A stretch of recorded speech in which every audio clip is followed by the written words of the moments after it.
R.I.P. Sonia Massey. You know, we pay hand over fist on taxes for local, state, and federal officials to protect our rights. But sometimes those people have very human moments, and they don't do that. And it simply appears in this case that was definitely not protecting rights of someone. I guess Sonny really saw the devil in that individual, that cop. But how do we as a community that are being desensitized to horrific acts of violence, not just by the police, but shootings all over the United States more than any other country in the world, the wars going on in Ukraine, the wars going on in Gaza and Palestine, and the conflict with Israel, South Sudan, having the worst humanitarian crisis in the entire world. What can we do about it? A lot of people just give up and say there's nothing you can do. You just mind your own business and try to stay alive to the next day. But I'm here to tell you right now, it don't work. And that's why we're in the predicament that we're in right now. And I'm telling you right now, we the people still exist. We the people can make a decision that enough is enough.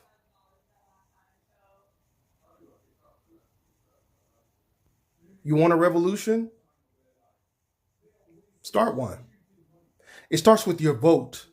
It starts with being civically active. Do you know who your county commissioners are? Your city council? You know who your police chief is? Do you know who your district attorneys are? Your state attorneys? Do you know who your state Supreme Court is apprised of? If the answer is no to all that, then you're focusing too much on the wrong things, because these people have real salaries, and more importantly, they have real power. Now, I actually wanted to make a video about the whole Kamala situation with her now running for president, Joe Biden saying he's stepping down after his presidency is up, and the alleged shooting of Donald Trump while he's here. By the way, if it was an AK-47, gun experts have said that more than that small piece of his ear would have been bleeding. Why am I saying that? I'm saying that to say this. This might be our last opportunity of what we know as a fair election. Somebody tried to overthrow the government January 6, 2021. They still think that the former president is the current president and deserves to be the president, and he has the power of Supreme Court justices, some of the most powerful individuals in the land, and they have lifetime appointments. Can I share you all with a little fact? When you elect a president, they get to appoint an innumerable amount of federal judges. Those are lifetime seats. They're not elected positions, they're appointed. You see where I'm going with this? When you don't vote for governor, when you vote the couch and you say you don't like politics, I don't have anything to do with politics.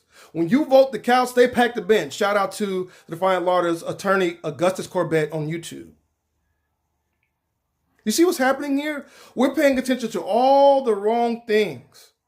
My name's JD Jugs. This is the Book of Clarity. My one job is to make you see that you still have the power to make changes in your community. It's not impossible. See, they want you to think that. They're trying to purge voting systems, take away your right to vote. In Florida, I can't even give water to somebody standing outside because it's 110 degrees, because the governor passed the law at 3 o'clock in the morning.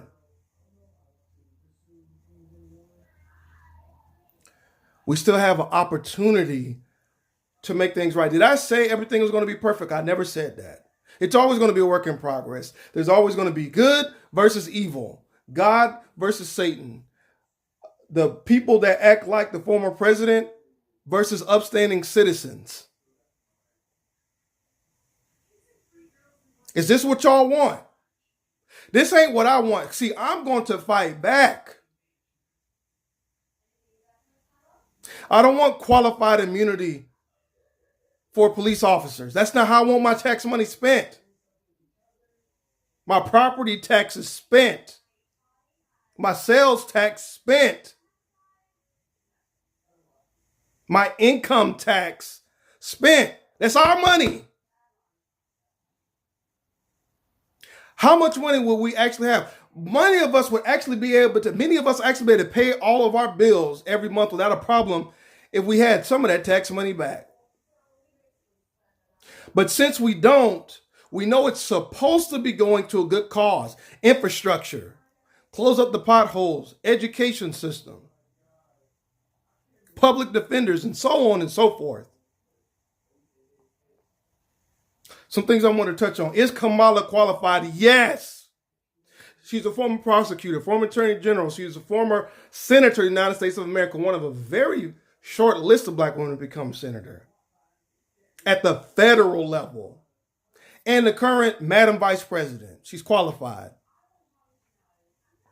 You'll see a lot of videos on TikTok. I got close friends sending me stuff. Have you seen this? Have you seen that? Kamala did this. Kamala did that. Kamala's done a lot of things, but it's not parroted by mainstream media because they're trying to push a narrative. Billionaires are 6 news companies on most of the news outlets that we call news. You have to dig and do research. You have to read books, write reports, keep your mind active. Don't just work out at the gym. You got to work out your mind too. Increase your vocabulary. Be able to do public speaking. More of us need to want to be in elected office. Why? Because they're disenfranchising us. I want y'all to do something. I want all the Trump supporters to do something for me. Have you ever been in a low-income neighborhood before? Have you noticed something about low-income neighborhoods? They tend to be predominantly non-white. Predominantly. Why do you think that is? Our ancestors fought for the right to vote. Black people, African Americans, our ancestors, actually some of our grandmas and grandparents, fought for the right to vote and civil rights that all other non-white groups that are in America benefit from even more than we do.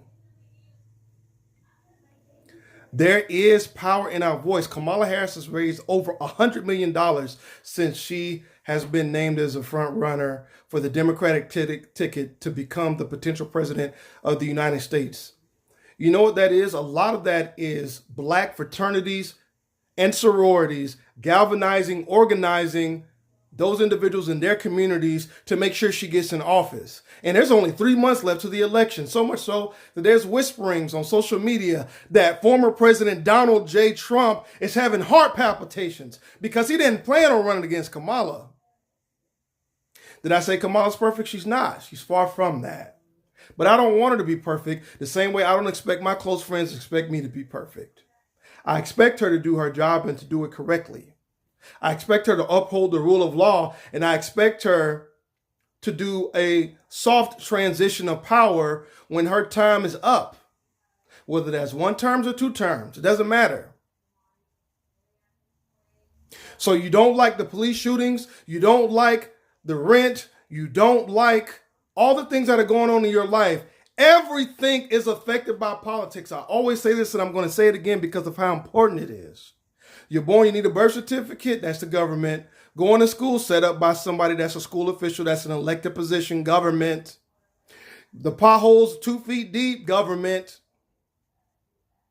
Healthcare is administrated by private companies, but regulated by the government or lack thereof.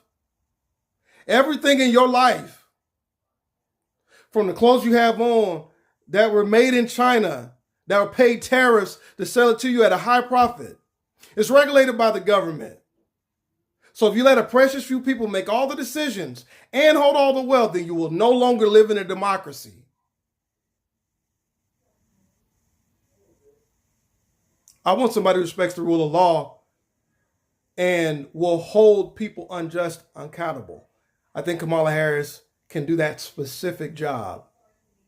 But she's not perfect. This is JD Jokes, a Book of Clarity. Like,